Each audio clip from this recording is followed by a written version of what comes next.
के से आगे रहें। इधर घूम जाइए, इधर घूम जाइए, इधर घूम जाइए।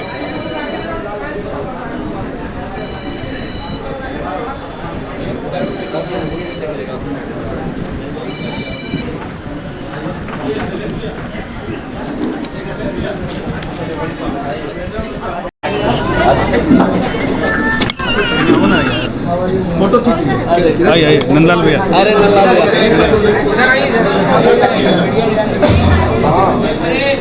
चलिए जोरदार तालियों से स्वागत। चलिए नंदलाल जी बहुत बधाई। लाया तो कोशिश हमारी ये है कि हमारे के यहाँ युवा लोग हैं, युवा अनएम्प्लॉयड हैं, उनको खेल के माध्यम से हम आप ट्रेनिंग दें, क्योंकि खेल है जहाँ परिश्रम भी होती है और ख़ास करके अनुशासन की भी बात होती है, कड़ी मेहनत की बात होती है। ये सब करके हमारे युवा ख़ास करके दलित वर्ग के लोग ट्रेंड हो जाएंगे तो फिर अपने जीवन में अच्छा काम करेंगे।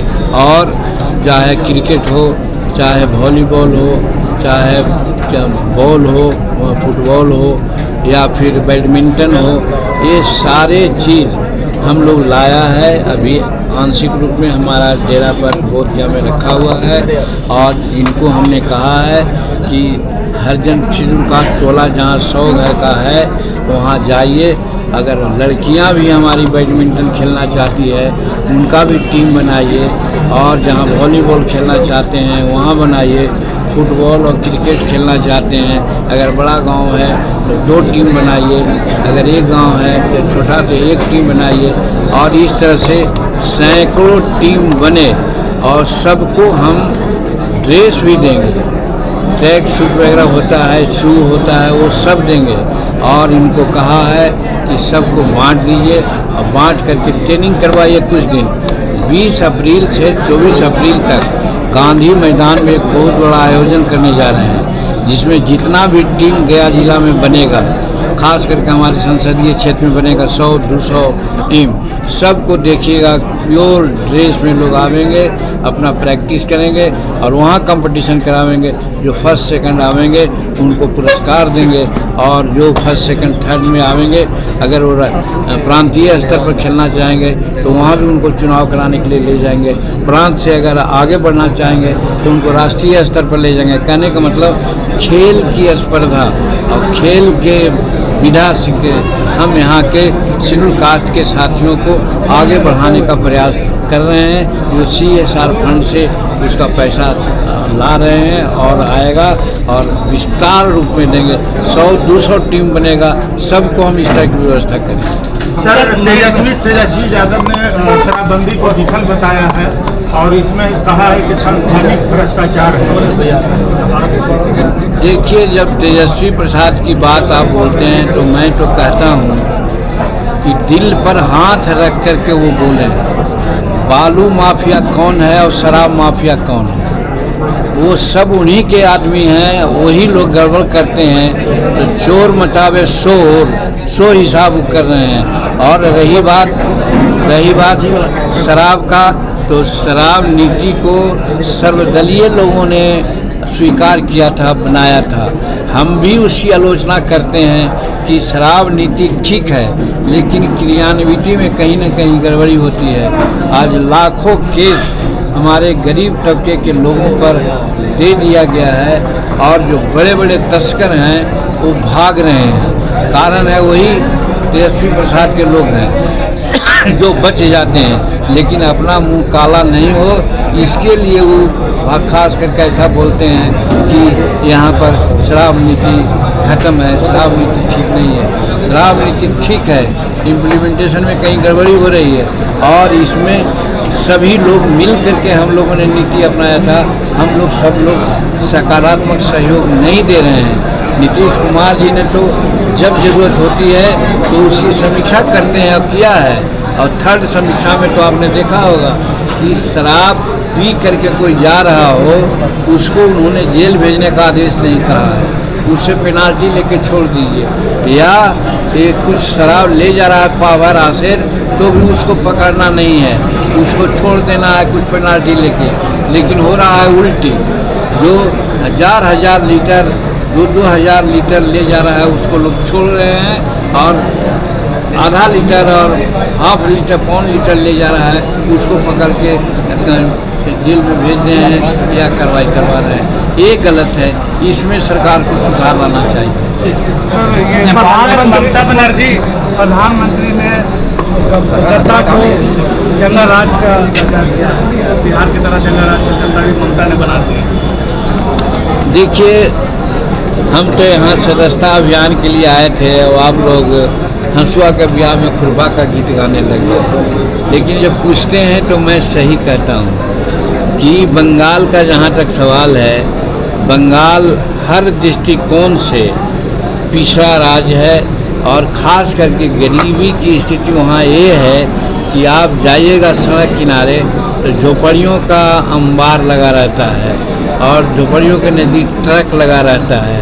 वो ट्रक वाले या तो ताड़ी पीते होंगे, शराब पीते होंगे, यही सब काम करते होंगे। एक काम धड़ल्ले से वहाँ हो रहा है, इसमें ममता जी का ध्यान नहीं है। एक चीज़, दूसरा चीज़, हमारा जो वोटर है, हिंदुस्तान का जो रहने वाला वाकई लोग है, वो अगर है तो हम लोग बर्दाश्त कर सकते हैं, लेकिन चाहे तो बंगाल है या असम है, वोटिंग इलाका है, वहाँ पर बाहर के लोग आकर के वोटर लिस्ट में नाम बना लिया है, आधार कार्ड बना लिया है, और वहाँ के राजनीति में वो इंटरफेयर करता है। उसी के बल से ममता दीदी सरकार बना रही है। लेकिन हम धन्यवाद देते हैं एनडीए सरकार को और अमित शाह को, जिन्होंने ये कहा है कि किसी भी परिस्थिति में हम बाहर के लोगों को वोटर लिस्ट में नाम नहीं रहने देंगे।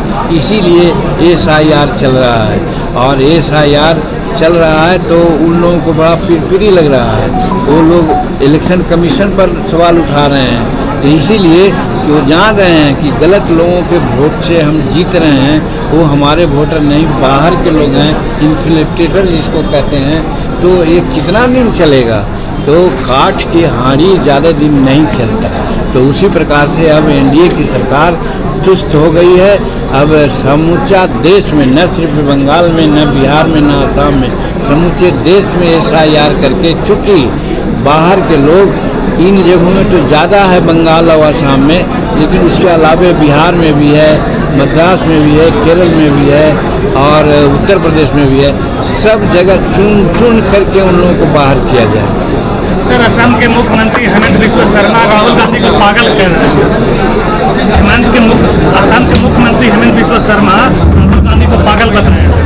अब इसके बारे में मैं नहीं कुछ कर सकता हूँ। अब वो डॉक्टर होंगे तो ऐसा सोचे होंगे, वो चिकित्सक है कि नहीं है मैं नहीं कर सकता, तो इसी पर हमारा कोई रिएक्शन नहीं। ममता बनर्जी कहे कि पहलगामा जैसा फिर चुनाव से पहले हमला हो सकता है। वो जानबूझ के कुछ ऐसा करवा सकती है। वो लोग तो यही कर करके चुनाव लड़ती है, चुनाव जीतती है गलत से मंशा बना करके। लेकिन इस बार चलेगा नहीं, एनडीए की सरकार बहुत सशक्त है, कोई भी चाल चलने नहीं देगी उन लोगों को, और निष्पक्ष चुनाव होगा, और वहाँ देखिएगा कि एनडीए की सरकार बनेगी। बच जाइए। अब देखिए, गत चुनाव में हमारे कुछ साथी हम लोगों के विचार के भिन्न वो चुनाव में लड़ गए थे, और लड़ गए तो हमारी पार्टी ने अनुशासनात्मक कार्रवाई किया कि उन लोगों को अपने पार्टी के सदस्यता से बाहर कर दिया, और चुनाव का परिणाम सामने आया। चुनाव वो लोग हारे, और आज आगे काम करने का मामला है। उन लोगों ने अपनी गलती को स्वीकारी कि हमसे गलती हो गई है।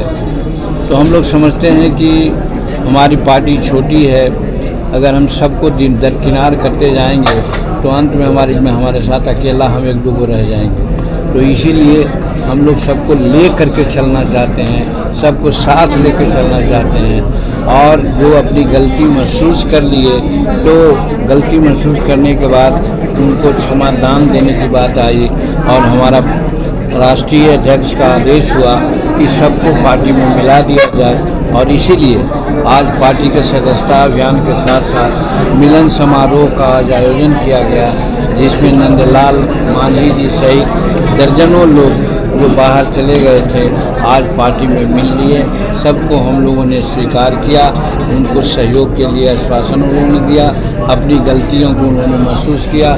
इसलिए बीती कहाँ बिसारिए आगे का सुझलिए कह करके हम लोगों ने आगे बढ़ने का काम किया है, उनको साथ लेकर चलने का काम किया है। आपने बताया कि खेल के माध्यम से भी नियोजन देंगे, क्या खेल के माध्यम से भी